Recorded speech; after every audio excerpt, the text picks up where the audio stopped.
дар маҳаллаи Чашмаи ҷамоати шаҳраки Нӯмон розиқи шаҳри Ваҳдат як толори варзишии гӯштини ҷудо ки солҳои тӯлонӣ ба таъмир ниёз дошт, азнавсозӣ гардид.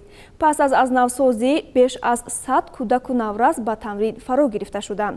Фаррух Нозимзода мавзӯъро идома медиҳад.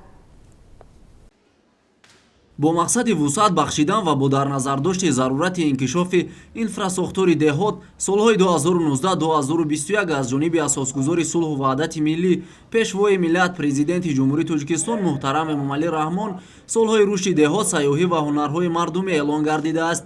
Бо ҳамин хотир дар маҳаллаи Чашмаи ҷамоати шаҳраки Нӯмон розиқи шаҳри Ваҳдат толори гӯштини ҷудо ки солҳои тӯлонӣ корношоям буду ба таъмири капиталӣ ниёз дошт, азнавсозӣ гардид. ҷавонон ва сокинони маҳаллаи Чашма дар баробари дигар корҳои ободонии толори варзишии худро азнавсозӣ намуданд. Корҳои сохтмонӣ таърихи ҳашар гузаронида, болопӯши бинои ваз гардида, сақф ва деворҳои толор таъмир гардидааст. ҳамзамон дохили толори варзишӣ бо овезаҳо ва навиштаҷотҳои ватандӯстона оро дода шудааст. Толори варзишии мазкур махсус гардонида шуда барои тамрини ҷудои кӯдакону наврасон ва ҷавонони маҳал мебошад. имрӯз бо дастгирии мақомоти ҷои ҳокимияти давлати шаҳри Ваҳдат толори Чашма азнавсозӣ гардид ва наврасон ва ҷавонон барои пешравии ҷумҳурии Тоҷикистон машқу тамрин мегиранд ва дар оянда мехоҳем ки варзишгарони мо дар мусобиқаҳои шаҳри Ваҳдат, шаҳр навои тобеи ҷумҳурӣ ва берун аз ҷумҳур ширкат варзанд ва парчами ҷумҳурии Тоҷикистонро баланд бардоранд. ҳамарӯза дар ин толори варзишӣ бештар аз 100 кӯдакону наврасон ба тамрини гӯштини ҷудо машғуланд. Исҳоқ Динаев тӯли чанд сол аст дар ҳамин толор ба кӯдакону наврасон нозикиҳои гӯштини ҷудоро меомӯзонад. Ба иқрори мураббӣ солҳои пеш ин макон дар як ҳолати хароб қарор дошт ки ҳатто имкони тамрин намудан набуд. ӯ аз он меболад ки бо дастгирии сокинони маҳал бино аз нав таъмир гардидааст ва онҳо дар дилхоҳ ҳолат метавонанд машқварзӣ кунанд.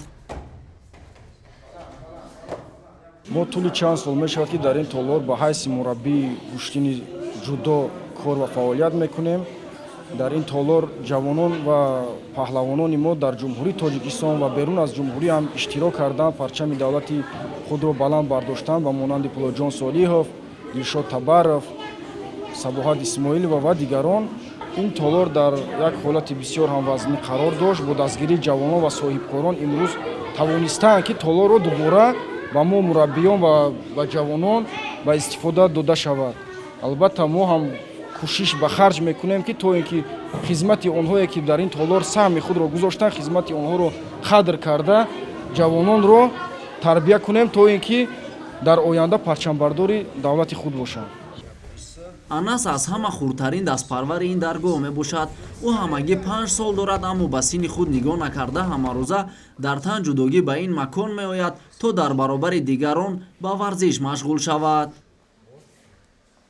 ҳар рӯз тирешам машқ мекунам, чемпион мешавам, калоншам.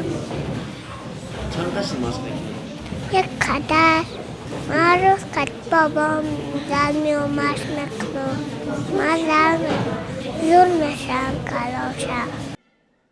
ба иқрори мураббӣ пас аз навсозӣ гардидани толор якбора сафи машқварзон ҳам афзуд. чун толор каме хурд аст, аз ин рӯ дар як рӯз ҷудочиёни наврасро дар 3 баҳс ба тамрин фаро мегирад. солҳои аввали истиқлолият мушкилии асосии варзишгарони тоҷик набудани толорҳои варзишӣ ба ҳисоб мерафт. ба иттилои сардори бахши кор бо ҷавонон ва варзиши шаҳри Ваҳдат, танҳо дар даврони истиқлолият дар шаҳри Ваҳдат 61 иншоотҳои варзишӣ аз қабили толор ва майдончаҳо сохта шудааст. бунёду аз нав ба таъмир фаро гирифтани чунин толорҳои варзишӣ аз як ҷониб шавқу ҳаваси кӯдаконро ба варзиш афзун кунад, аз ҷониби дигар як гӯшаи шаҳр ободу хӯрам мегардад ки ҳадафи асосии ҳукумати кишвар низ аз эълон гардидани солҳои 2019-2021 солҳои рушди деҳот, сайёҳӣ ва ҳунарҳои мардумӣ низ дар ҳамин аст.